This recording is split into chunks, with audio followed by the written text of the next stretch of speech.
السلام علیکم ورحمۃ اللہ وبرکاتہ۔ امید ہے آپ سب خیریت سے ہوں گے۔ سلسلہ نبوت میں حضرت موسیٰ علیہ السلام کی کوہ طور سے واپسی اور قوم کا بچڑے کو بنانا۔ تمام لوگوں سے گزارش ہے کہ ویڈیو کو پورا دیکھا کریں۔ قوم نے حضرت موسیٰ علیہ السلام کے بعد ایک بچڑا بنا لیا جس کی وہ پرستش کرتے تھے۔ بیان حضرت موسیٰ علیہ السلام کا۔ ایک روایت سے معلوم ہوتا ہے کہ قوم بنی اسرائیل میں ایک شخص زرگر جس کا نام سامری تھا، جو حضرت موسیٰ علیہ السلام کا بھانجا تھا۔ جب حضرت موسیٰ علیہ السلام بنی اسرائیل کو فرعون لعین کے شر سے نکال کر دریا کے کنارے اکٹھا ہوئے تو سامری کو بہت ڈھونڈا گیا، لیکن معلوم چلا وہ راستے میں کہیں رہ گیا ہے۔ وہ اکیلا بیٹھا روتا تھا کہ حضرت جبرائیل علیہ السلام نے اپنے بازوؤں میں اٹھا کے اس کو اس کے ماں باپ کے گھر سامنے جا کے بٹھا دیا، جس سے سامری جادوگر کو حضرت جبرائیل علیہ السلام سے بہت زیادہ الفت ہو گئی۔ جب حضرت جبرائیل علیہ السلام سامری کو چھوڑ کر چلے گئے تو سامری نے زور زور سے رونا شروع کر دیا۔ اس کے ماں باپ نے سامری کو دروازے پر پایا تو بہت خوش ہوئے اور اس کو گھر میں لے گئے۔ سامری نے زرگری سیکھی اور اس نے گائے کا ایک بچڑا بنا لیا۔ پھر اس نے قوم کو جمع کر کے کہا، آج حضرت موسیٰ علیہ السلام کو گئے ہوئے 20 روز ہو گئے ہیں۔ مجھ لعین کو نعوذ باللہ حضرت موسیٰ علیہ السلام کے رب العزت نے کہا ہے کہ وہ سب مر گئے ہیں۔ تم اگر اس بات کی تصدیق کرنا چاہتے ہو تو نعوذ باللہ میں تم کو دکھاؤں گا تاکہ تم اس پر نعوذ باللہ پوچھ لو۔ لوگوں نے کہا، کوئی مذائقہ نہیں، نعوذ باللہ پوچھ لیتے ہیں۔ سامری لعین نے اس کا نام گائے سالہ سامری رکھا۔ جب وہ گائے کے پاس گئے تو گائے کے منہ سے گائے کی آواز نکلی، جس کے بعد قوم سامری اور کچھ بنی اسرائیل بھی نعوذ باللہ اس گائے کی پرستش کرنے لگی۔ لیکن محققین نے اس کو کچھ یوں روایت کیا ہے کہ سامری اس وقت جوان تھا۔ اس نے ایک شخص کو دیکھا جو فرعون لعین کے لشکر میں آیا۔ جب اس کا گھوڑا قدم اٹھاتا تو اس کے قدم کے نیچے سے زمین گھاس بن جاتی تھی۔ سامری لعین کو گمان ہوا کہ شاید حضرت جبرائیل علیہ السلام ہیں جو حضرت موسیٰ علیہ السلام کی مدد کرنے کو آئے ہیں۔ سامری لعین نے ایک مشت خاک اس کی اٹھا لی اور واپس آیا۔ بنی اسرائیل میں پھر اس نے سونے کی ایک گائے کا بچڑا کو بنایا۔ پھر اس نے بنی اسرائیل سے کہا، نعوذ باللہ، آؤ اپنے خدا کو سجدہ کرو۔ جو لوگ ایمان کے کمزور تھے وہ سامری لعین کے ساتھ چلے گئے۔ سامری لعین نے وہ خاک جو لے کے آیا تھا اس بچڑے کے منہ میں رکھ دی، جس سے گائے نے گائے کی آواز نکالی تو وہ سمجھے سامری لعین سچ کہتا ہے۔ انہوں نے پختہ ارادہ کر لیا کہ نعوذ باللہ یہی ان کا خدا ہے۔ یوں وہ لوگ سب گمراہ ہو گئے۔ یہ لوگ حضرت موسیٰ علیہ السلام کو بھول گئے، لیکن جن کا ایمان پختہ تھا وہ سامری سے جدا ہو، وہ کامل ایمان والے تھے۔ وہ سامری کو چھوڑ کے کوہ کاف پہ چلے گئے۔ وہاں انہوں نے ایک مسجد بنائی اور حضرت موسیٰ علیہ السلام کے دین کے مطابق زندگی گزارنے لگے۔ ایک روایت یہ ہے کہ حضرت محمد صلی اللہ علیہ وسلم نے شب معراج میں اس جگہ کو بھی دیکھا تھا جہاں حضرت موسیٰ علیہ السلام کے زمانے کے مومنین عبادت کرتے تھے۔ حضرت موسیٰ علیہ السلام جب 70 آدمیوں کے ہمراہ واپس لوٹے تو انہوں نے دیکھا کہ قوم نے ایک گائے کو بچڑے کی عبادت شروع کر دی ہے۔ حضرت موسیٰ علیہ السلام اپنی قوم سے سخت ناراضگی کا اظہار کیا۔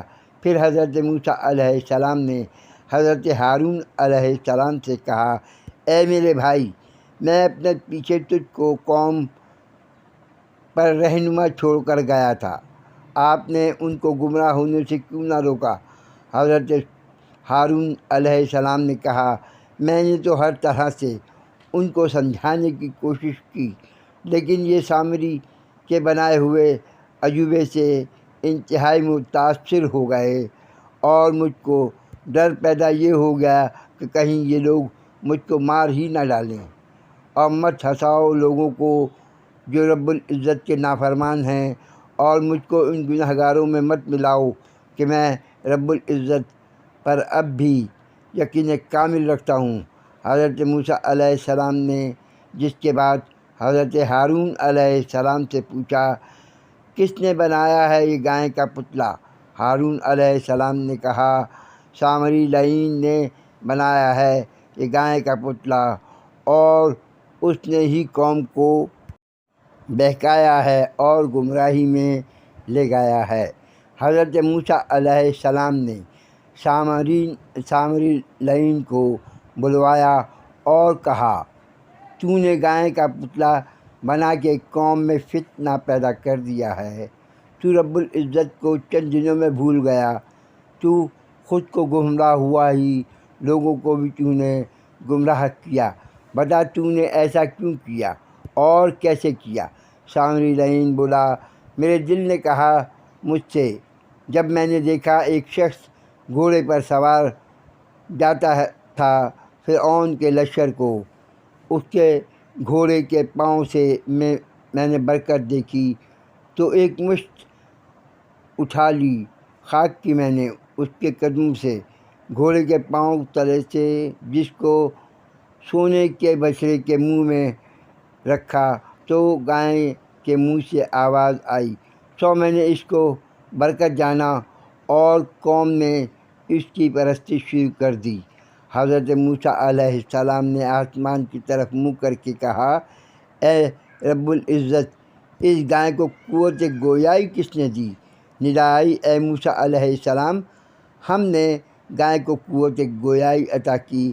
حضرت موسیٰ علیہ السلام نے کہا، اے رب العزت، اس سے قوم گمراہی میں چلی گئی ہے۔ سچ ہے اے رب العزت، تو جسے چاہے سیدھی راہ دے، جسے چاہے گمراہ کر دے۔ اور سجدے میں گر کے رب العزت کا شکر ادا کیا اور کہا، اے رب العزت، ہم پر رحم فرما، اور یقیناً تجھ سے بہتر بخشنے والا کوئی نہیں۔ رب العزت کی ندا آئی، اے موسیٰ علیہ السلام، تو نے قوم کو حضرت ہارون علیہ السلام کے سپرد کیا تھا۔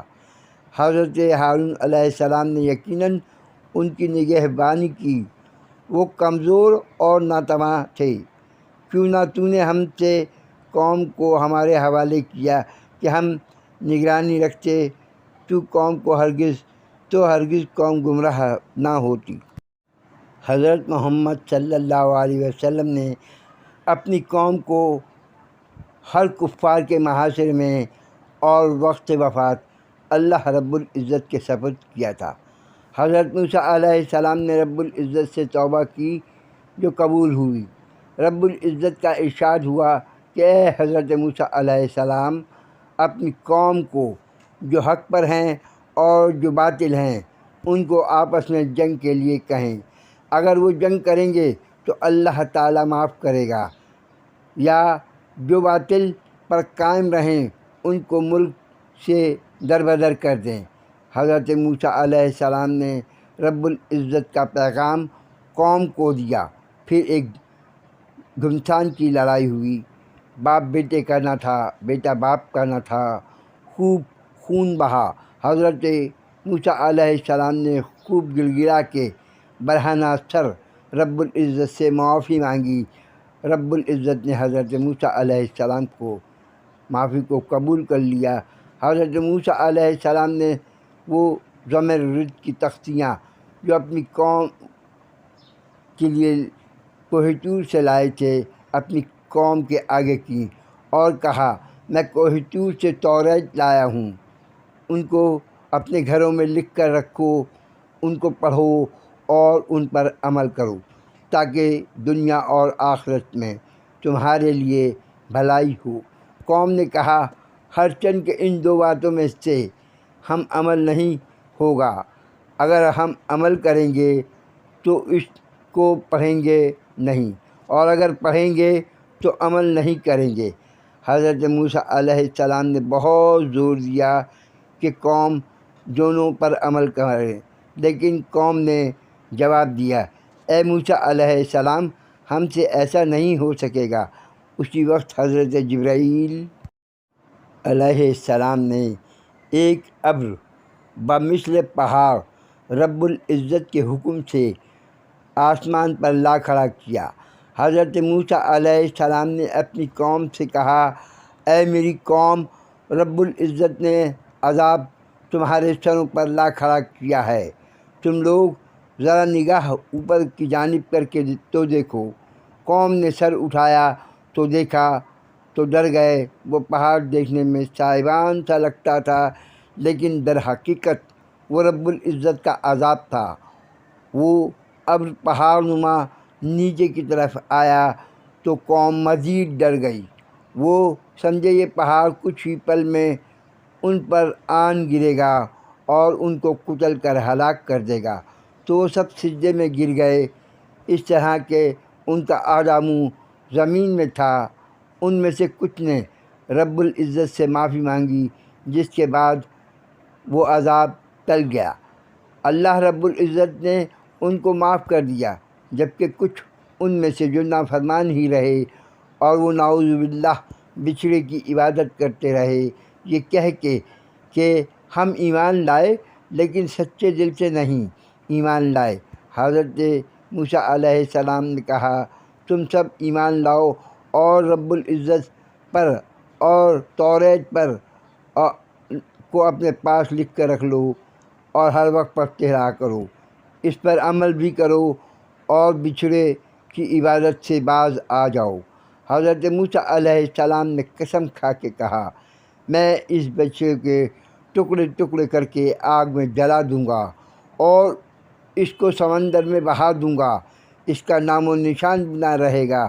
حضرت موسیٰ علیہ السلام نے سامری کو دیکھا تو کہا، اور جس نے یہ بنایا ہے اس کو بھی مار ڈالوں گا اور دریا میں پھینک دوں گا۔ اسی وقت حضرت جبرائیل علیہ السلام نے حضرت موسیٰ علیہ السلام کو تلقین کرتے ہوئے کہا کہ اس بچڑے کے منہ میں جو گھاس ہے اس کو جلا دو، پھر بچڑے کی قوت گویائی ختم ہوگی اور اس گھاس کو دریا میں ڈال دو۔ حضرت موسیٰ علیہ السلام نے ایسا ہی کیا، لیکن اس کے پجاریوں نے بچڑے کی محبت میں دریا کا بے پناہ پانی پی لیا، جس کے بعد وہ سب کے سب مر گئے۔ یہاں تک اس بیان کو میں کافی سمجھتا ہوں۔ حضرت موسیٰ علیہ السلام کے بارے میں اگلا بیان قارون لعین کے بارے میں مفصل ہوگا، دیکھتے رہیں اور سنتے رہیں۔